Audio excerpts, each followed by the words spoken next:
বাড়ির সবাই উঠুক আর না উঠুক ঘুম থেকে আমরা কিন্তু মা ছেলে উঠে পড়েছি ওই 6:30 পৌনে 7টার দিকে। তো এখন এই যে ঘড়িতে দেখে মনে হচ্ছে 7:30 বাজে। তো আমি কিন্তু ঘড়িটা একটু ফাস্ট করে রেখেছি যাতে আমার দেরি হলেও অসুবিধা হয় না, টাইম মতো চলতে পারি। ছেলেকে একটু লাল চা বিস্কিট দিয়েছি আর আমি গ্রিন টি নিয়েছি। সো হ্যালো এভরিওয়ান, আসসালামু আলাইকুম। আমার নতুন একটি ভিডিওতে তোমাদের অনেকটা স্বাগত জানাই। ছেলেকে টিউশনে দিয়ে আসতে আসতেই দেখছি বুনু এদিকে রান্নার প্রস্তুতি শুরু করে দিয়েছে। অলমোস্ট রান্না কিন্তু কমপ্লিটও হয়ে গেছে, যেটা ছেলে খেয়ে স্কুলে যাবে। তারপরে ছেলেকে খাইয়ে দাইয়ে স্কুলে রেখে আসলাম। রেখে আসার পর বাড়িতে যা যা যাবতীয় কাজকর্ম থাকে, যেমন ঘর ঝাড় দেওয়া, মানে বাড়ি ঝাড় দেওয়া, বাড়ি মোছা, তো এগুলো সব করেছি। টুকটাক জামা কাপড়ও কেচেছি। আর আজকে খুব একটা জামা কাপড় কাচা বেরোয়নি। আর যেগুলো ছিল ছাদে শুকনো জামা কাপড়গুলো, সমস্ত জামা কাপড়গুলো তুলে নিয়ে আসলাম। তারপরে ছোটুকে আর আমার সোনামাকে স্নান করিয়ে ভাত খাইয়ে ঘুম পাড়িয়ে দিয়েছি।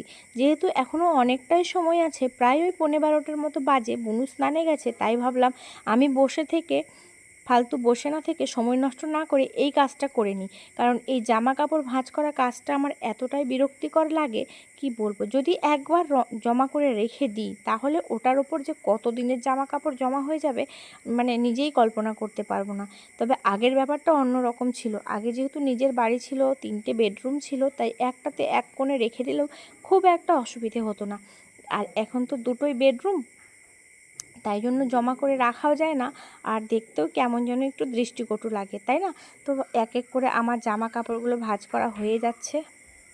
আজকে যে আমি আমার ভিডিওর টাইটেল কি দেব সেটাই বুঝতে পারছি না।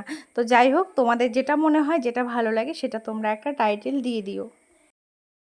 এখন অবধি কারা কারা আমার ভিডিওটা দেখছো, যদি ভালো লেগে থাকে তাহলে প্লিজ একটা লাইক করে দিও। তোমাদের ওই ছোট্ট একটা লাইক পরবর্তীতে আমাকে নতুন একটা ভিডিও বানাতে অনেকটা উৎসাহিত করবে। তো আর যদি আমাকে বা আমার এ ধরনের ভিডিও তোমরা দেখতে পছন্দ করো, তাহলে চাইলেই তোমরা আমার চ্যানেলটা সাবস্ক্রাইব করে আমার পাশে থাকতে পারো।